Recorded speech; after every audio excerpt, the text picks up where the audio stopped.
Mujercitas, capítulo 7. El Valle de la Humillación de Amy. Este muchacho es un auténtico cíclope, ¿no? Dijo Amy un día al ver a Laurie a lomos de un caballo. El joven agitó el látigo a modo de saludo al pasar. ¿Cómo te atreves a decir eso cuando tiene 2 ojos? Y bien bonitos, por cierto. Protestó yo, que saltaba en cuanto se hacía un comentario negativo de su amigo. No he dicho nada de sus ojos, y no veo por qué tienes que alterarte cuando simplemente alababa su forma de montar. ¡Ay, Dios! ¡Qué tonta eres! Le has llamado cíclope queriendo decir centauro, dijo yo, soltando una sonora carcajada.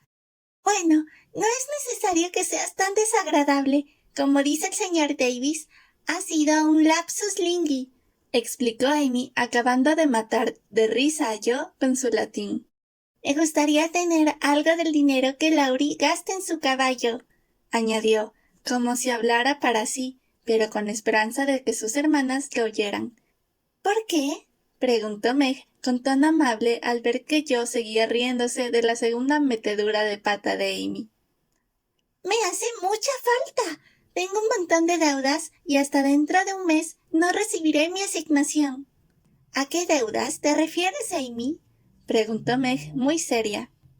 Debo por lo menos una docena de limas confitadas y no podré pagarlas hasta que tenga dinero. Y mamá me ha prohibido comprar nada a cuenta de la tienda. Explícame eso. ¿Ahora se han puesto de moda las limas? Antes nos peleábamos por conseguir trozos de goma para fabricar pelotas. Meg intentaba mantener la compostura, porque Amy había adoptado una actitud muy solemne y seria. Bueno, todas las niñas las compran. Y si no quieres que te tomen por tacaña, tienes que hacer lo mismo. Es como si no hubiese nada más. Todas las niñas las chupan en sus pupitres y las cambian a la hora del patio por lápices, sortijas de vidrio, muñecas de papel o cualquier otra cosa. Si una niña te cae bien, le regalas una lima. Y si estás enfadada con ella, te comes una delante de sus narices y no le ofreces ni una probada. Nos invitamos unas a otras. Ya he recibido muchas invitaciones, pero no he podido corresponder, y debo hacerlo porque son deudas de honor, ¿sabéis? ¿Cuánto necesitas para pagar tus deudas y recuperar tu buen nombre? Preguntó Meg, sacando su monedero.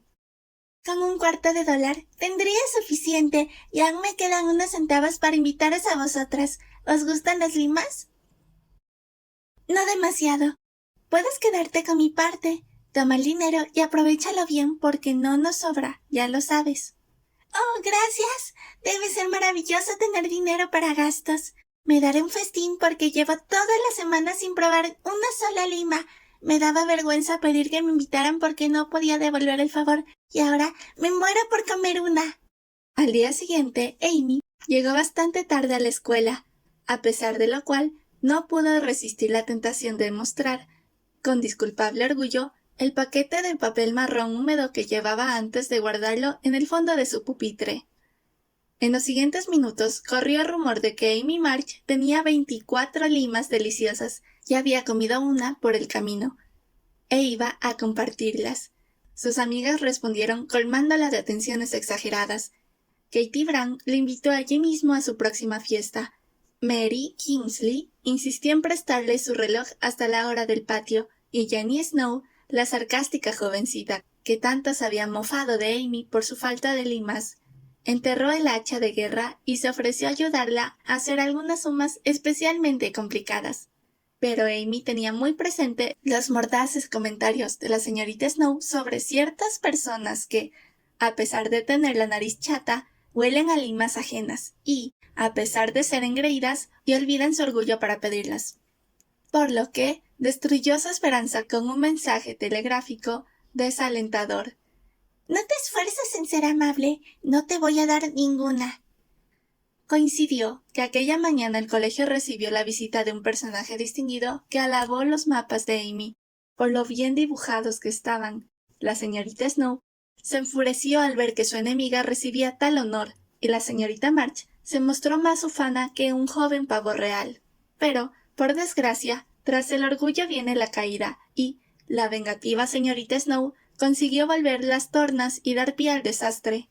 En cuanto la visita se hubo despedido, tras los acostumbrados elogios, Jenny, con la excusa de querer hacer una pregunta, comunicó al profesor, el señor Davis, que Amy March tenía limas confitadas en su pupitre. El señor Davis había declarado ilegales las limas y había anunciado que utilizaría públicamente la férula con la primera persona que descubriera contraviniendo la ley. Hombre tenaz, había logrado, tras una encarnicida guerra, desterrar la goma de mascar. Había hecho una hoguera con las novelas y los periódicos confiscados a las alumnas. Había desarticulado un servicio de correo privado. Había prohibido las muecas, los motes y las caricaturas, y había hecho todo lo que estaba en su mano por mantener a 50 niñas rebeldes a raya. Es cierto que los niños ponen a prueba la paciencia de los adultos, pero las niñas son infinitamente más difíciles, sobre todo para un hombre nervioso, de carácter tiránico y con menos dotes pedagógicos que el doctor Plymmer. El señor Davis tenía amplios conocimientos de latín, griego, álgebra y demás ciencias, por lo que se consideraba un buen profesor. Los modales, la moralidad, los sentimientos y el ejemplo no se consideraban relevantes. Aquel era un pésimo momento para denunciar a Amy, y Jenny lo sabía. Estaba claro que el señor Davis había tomado un café demasiado cargado aquella mañana. Soplaba un viento de levante que empeoraba su habitual dolor de cabeza, y sus alumnas no le habían dejado en tan buen lugar como esperaba. En resumen, se podría decir con más claridad que elegancia que el señor Davis estaba de un humor de perros. El término limas fue la chispa que encendió la mecha. Se puso rojo de ira y golpeó la mesa con tal saña que Jenny volvió a su asiento con una rapidez inusitada. «Jovencitas, presten atención, por favor». El tono severo de la orden hizo que los murmullos cesaran, y 50 pares de ojos azules, negros, grises y marrones miraron obedientes a aquel rostro terrible. «Señorita March, acérquese a mi mesa». Amy se levantó con aparente calma, pero secretamente aterrada, con el peso de las limas sobre su conciencia. «Traiga las limas que guarda en su pupitre», añadió el profesor. La orden la pilló tan desprevenida que se detuvo en seco. «No se las lleves todas», susurró su compañera, una jovencita con gran presencia de ánimo. Amy dejó 6 limas en el pupitre y llevó las restantes a la mesa del señor Davis, convencida de que si aquel hombre tenía alma, no podría resistirse a su dulce aroma. Por desgracia, el señor Davis no soportaba el olor de la fruta confitada, por lo que la repugnancia se sumó a la ira. ¿Eso es todo? No exactamente, balbució Amy. «Traiga el resto de inmediato». La niña lanzó una mirada de impotencia a sus compañeras y obedeció. «¿Seguro que no quedan más?» «Yo nunca miento, señor». «Ya veo. Ahora coja todos estos dulces asquerosos, de 2 en 2, y tírelos por la ventana». Todas las alumnas suspiraron, con lo que se creó una especie de suave brisa en el aula. Al ver volar sus esperanzas de saborear un manjar que habían imaginado en sus labios. Roja de vergüenza y rabia, Amy repitió 12 veces aquel gesto terrible, y cada vez que un jugoso y apetecible par de limas caían de sus manos, se oían gritos de júbilo en la calle, lo que no hacía sino empeorar la angustia de las muchachas, que sabían que los niños irlandeses, sus enemigos declarados, disfrutarían de aquel festín. Aquello era demasiado. Las alumnas miraban indignadas y deprimidas al inexorable Davis, e incluso una, especialmente aficionada a las limas, se echó a llorar. Cuando Amy hubo arrojado el último par, el señor Davis se aclaró la garganta y dijo en tono solemne: «Señoritas, recuerden lo que dije la semana pasada. Lamento este incidente, pero no tolero que nadie infrija mis normas y jamás falto a mi palabra. Señorita March, extienda la mano». Amy abrió los ojos sobresaltada y, tras retroceder las manos en su espalda, lanzó una mirada de súplica a su profesor, mucho más elocuente que cualquier discurso. El viejo Davis, como le llamaban, La apreciaba mucho, y sospecha que hubiese roto su palabra, encantado de no haber sido porque otra alumna, indignada, no pudo reprimir un silbido de protesta. El silbido, aunque discreto, irritó al irascible caballero y sentenció a la culpable. «La mano, señorita March», dijo en respuesta a su muda petición de clemencia. Como era demasiado orgullosa para llorar o implorar perdón, Amy apretó los dientes, echó la cabeza atrás con aire desafiante y soportó estoicamente los golpes en la palma de la mano. No fueron muchos ni demasiado fuertes, pero eso carecía de importancia. Nadie la había pegado nunca hasta entonces y, a sus ojos, la humillación era tan grave como si lo hubiesen arrojado al suelo de un manotazo. «Permanecerá de pie en el estrado hasta la hora del recreo», añadió el señor Davis, resuelto a seguir hasta el final lo que había iniciado. Aquello era espantoso, volver a su pupitre y ver la cara de pena de sus amigas, y la expresión satisfecha de sus pocas enemigas, hubiese sido suficiente castigo, pero quedar expuesta a los ojos de toda el aula, marcada por la vergüenza, era tremendo. Por un segundo pensó en dejarse caer allí mismo y llorar a lágrima viva, pero la amarga sensación de que eso no estaría bien y el recuerdo de Jenny Snow la ayudaron a mantener la compostura. Se situó en el lugar de la ignominia, con la mirada fija en la estufa, por encima de lo que parecía un mar de caras, y permaneció tan inmóvil y pálida que a sus compañeras les resultó muy difícil estudiar en presencia de aquella pequeña figura conmovedora. En los 15 minutos que siguieron, la orgullosa y sensible niña sintió una vergüenza y una pena que nunca olvidaría. Tal vez otras hubiesen considerado irrisorio e intrascendente el episodio, pero para ella era un duro trance. En sus 12 años de vida solo había conocido amor y mimos, nunca había recibido un golpe semejante. Sin embargo, olvidó la quemazón que sentía en la mano y el dolor en su corazón cuando la aguijoneó un pensamiento. «Tendré que contarlo todo en casa y les daré un gran disgusto», se dijo.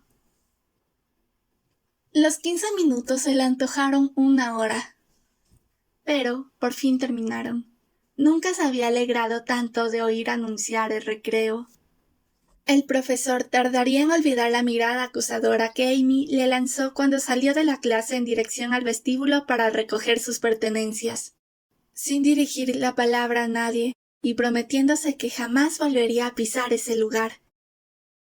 Llegó a casa triste y cuando, más tarde, llegaron las demás, tuvo lugar una reunión donde se dio rienda suelta a la indignación. La señora March apenas habló, pero dio muestras de consternación y consoló a su hija pequeña con la mayor ternura. Meg vertió glicerina y lágrimas sobre la mano injuriada. Beth se dijo que ni siquiera sus gatitos podrían aplacar tanto dolor. Yo, colérica, propuso denunciar al señor Davis de inmediato, y Hannah amenazó con el puño cerrado al villano, y, al preparar el puré de patatas para la cena, imaginó que a quien aplastaba era el profesor.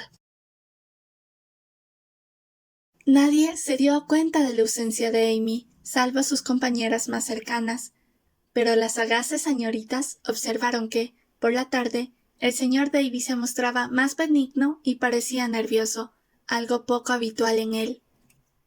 Yo aparecí en la escuela poco antes de que se acabaran las clases. Se dirigió hacia la mesa del profesor con expresión severa y le entregué una carta de parte de su madre. Después recogió los útiles de Amy y se marchó, no sin antes limpiarse el barro de sus botas en la estera de la entrada, como si quisiera sacudirse el polvo del lugar. «Sí, puedes estar un tiempo sin ir a la escuela, pero quiero que cada día estudies un rato con Beth», dijo la señora March aquella noche. «No apruebo los castigos corporales, y menos aún cuando se trata de niñas. Me desagradan los métodos de enseñanza del señor Davis, y no creo que las jovencitas con las que te has estado relacionando hayan sido buena influencia, así que, antes de enviarte a otro lugar, pediré el consejo de tu padre». «¡Qué bien! Ojalá todas las alumnas le dejaran plantado y su vieja escuela cerrara. Cuando me acuerdo de aquellas deliciosas limas, creo enloquecer. Amy lanzó un suspiro con aire de mártir. No me parece mal que te las quitara. Infringiste una norma y merecías un castigo por tu desobediencia. Amy, que no esperaba más que comprensión, se sintió decepcionada por el severo comentario. ¿Quieres decir que te alegras que me hayan humillado ante toda la clase? Gritó Amy. Yo no hubiera escogido ese sistema para enmendar tu falta, contestó la madre. Pero no sé hasta qué punto un método más suave hubiese tenido el mismo efecto. Te estás volviendo demasiado presumida y pretenciosa, y ya va siendo hora de que intentes corregirte. Posees talento y muchas virtudes, pero no hay necesidad de que los exhibas. La vanidad echa a perder las mejores cualidades. El talento y la bondad nunca pasan inadvertidos y, aunque así fuera, la conciencia de tenerlos y hacer buen uso de ellos debería bastar. Las virtudes quedan ensalzadas por la modestia. Así es, intervino Laurie, que jugaba una partida de ajedrez con yo en un rincón. Una vez conocí una niña que tenía un gran don para la música, pero no lo sabía. No sospechaba cuán maravillosas eran las composiciones que creaba cuando estaba sola, y, de habérselo dicho a alguien, no lo hubiera creído. Me hubiese encantado conocer a tal niña. Tal vez ella podría ayudarme. Yo soy demasiado torpe, comentó Beth, que estaba a su lado y había escuchado con interés sus palabras. La conoces y te ayuda más de lo que crees, repuso Laurie, cuyos risueños ojos negros la miraron con tal intención que la joven se ruborizó y ocultó su rostro con un cojín en el sofá, abrumada por aquel inesperado descubrimiento. Yo dejó que Laurie ganara la partida para agradecerle el elogio que había hecho de su Beth, que, después de aquel piropo, no se atrevió a tocar para ellos, por mucho que insistieron. De modo que Laurie se esforzó y cantó, y lo hizo muy bien. Estaba de excelente humor, ya que en compañía de las hermanas March rara vez mostraba la parte más melancólica de su carácter. Una vez que se hubo marchado, Amy, que había estado pensativa toda la velada, preguntó de repente, como si acabase de tener una idea luminosa. ¿Laurie es un chico culto? Sí, ha recibido una excelente educación y tiene mucho talento. Será un hombre de provecho si no le malcrían tanto con mimos y atenciones, contestó su madre. Y no es engreído, ¿verdad? Continuó Amy.